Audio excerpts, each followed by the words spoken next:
আচ্ছা, আজকে যে আপনারা কথা ছিল ওখানে করার ইয়েতে বিবেকানন্দ ওখানে করেন, এখানে রেল স্টেশনে দেখছি আপনারা ये করছেন।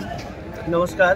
रैली होने वाला था इसमें स्वामी विवेकानंद मैदान में, आप लोगों ने परमिशन नहीं दिया और ये लोग स्कैटर्ड हुए इधर आए, क्यों परमिशन होनी? इनका भी एक कंप्लेन था कि परमिशन नहीं हुआ है। एक्चुअली कल जैसे आपको पता है कुछ ऑडियो क्लिपिंग्स वायरल हुआ है, उसमें कुछ मिसक्रिएंट्स ऐसे स्प्रेड कर रहे हैं मैसेजेस बांग्लादेश का इशू लेके, तो हम लोग इसमें 2 लोगों को अरेस्ट भी किया है।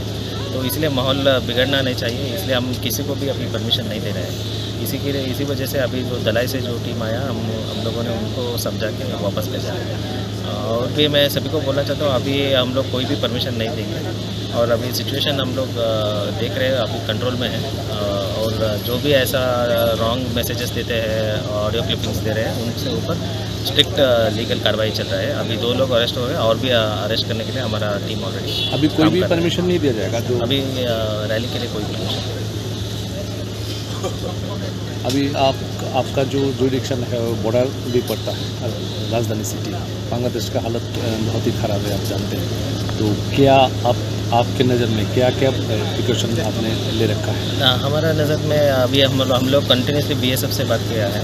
BSF भी अभी बहुत ही सेंसिटिव और अलर्ट है। और हमारा जो second line of defence Tripura TSR है, वो भी हम BSF को अभी जॉइंट पेट्रोलिंग करवा रहे हैं। और जो भी हमें मिलता है कोई भी इंफॉर्मेशन, जैसे कोई बांग्लादेशी आ गया, इमीडिएटली एक्शन ले रहे हैं। तो बॉर्डर के इधर बहुत सिक्योरिटी बढ़ा दिया है। और इनसाइड डिस्ट्रिक्ट भी और स्टेट भी अभी बहुत सारा फोर्सेस है। इलेक्शन का इसमें काउंटिंग भी चल रहा है, बहुत सारा फोर्सेस है। और सिक्योरिटी वाइज हमारा अच्छा प्रिकॉशन लेके रखा है। আমাদের এই যে শান্তিপূর্ণ প্রতিবাদ মিছিল, যে মিছিলটা আমাদের আস্তাবল ময়দান থেকে হওয়ার কথা ছিল, কিন্তু মহামান্য ত্রিপুরা সরকারের পারমিশন আমাদের না দেওয়ার কারণে আমরা সেই জায়গা থেকে র্যালি করতে পারছি না, প্রতিবাদ র্যালি করতে পারছি না। আমরা এখানে নিশ্চয়ই সরকারের পক্ষ থেকে আমরা যেন কোনো কিছু একটা ষড়যন্ত্রের গন্ধ পাচ্ছি, কারণ আমরা চাই না আমাদের প্রতিবেশী রাষ্ট্র বাংলাদেশের যে বাঙালি হিন্দুরা এবং মুসলিম বাঙালিদের দ্বারা নির্যাতিত, লাঞ্ছিত, অপমানিত এবং তাদের বাড়িঘর ভাঙচুর, লুটপাট, অগ্নিসংযোগ এগুলি ক্রমাগত চলে যাচ্ছে। এগুলির একটা বৃহত্তর আন্দোলনের মাধ্যমে আমরা বার্তা দিতে চেয়েছিলাম যে এগুলি বাংলাদেশের সরকারের কানে পৌঁছুক, কিন্তু আমরা আজকে সেই বার্তাটা বৃহত্তর পরিসরে দিতে পারলাম না, কারণ ত্রিপুরা সরকারের অনুমতি না মেলার কারণে। তাই আমি মনে করি আজকে শুধু বাংলাদেশের হিন্দুদের জন্য আমরা চিৎকার করছি, ভালো কথা, সকল হিন্দু সনাতন ভাইরা সুস্থ থাকো, ভালো থাকো। কিন্তু আমার ত্রিপুরা রাজ্য যে সনাতন হিন্দু ভাইরা আছে, আমরা চাই যে হিন্দুত্ব যাতে কোনো ষড়যন্ত্রমূলক বিচ্ছিন্নতাদের দ্বারা সংগঠিত না হয়, সেই দিকে আমাদেরকে ত্রিপুরা সনাতন ভাই সকলকে লক্ষ্য রাখতে হবে। আমরা কিছুদিন যাবৎ লক্ষ্য করে যাচ্ছি, ত্রিপুরাতেও হিন্দুদের মধ্যে তথাকথিত কিছু ষড়যন্ত্রকারী প্রচারকদের মাধ্যমে হিন্দুদেরকে আক্রমণ করছে, সংখ্যালঘু হিন্দু সম্প্রদায়, সংখ্যাগুরু হিন্দু সম্প্রদায়কে আক্রমণ করছে।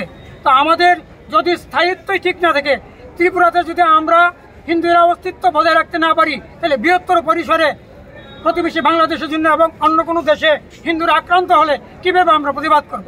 তাই আমরা চাই সমগ্র ত্রিপুরার যে সনাতন হিন্দুভাষী যারা আছেন, সকলে যাতে আমরা অস্তিত্ব নিয়ে বেঁচে থাকতে পারি। তাই আমাদের মধ্যে সনাতন হিন্দুদের মধ্যে যে ক্ষুদ্র অংশ বৃহত্তর হিন্দুর স্বার্থে আঘাত আনতে চেষ্টা করে বিভিন্ন বিচ্ছিন্নতাবাদী শক্তির মাধ্যমে এবং তথাকথিত কিছু রাজনৈতিক নেতৃবৃন্দের মাধ্যমে, আমরা চাই এইসব নেতিবাচক দৃষ্টিভঙ্গি সকল রাজনৈতিক নেতাদের তরফ থেকে বন্ধ হোক। অথবা অচিরেই ত্রিপুরার হিন্দু সনাতন সমাজ আরও বৃহত্তর আন্দোলন যেতে বাধ্য থাকিবে। আমরা চাই সকলে সুস্থ থাকুক, ভালো থাকুক।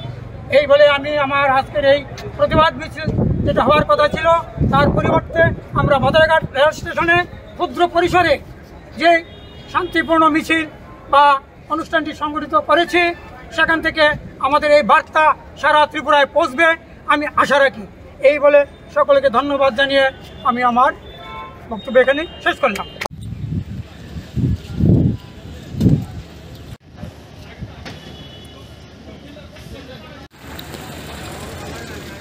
है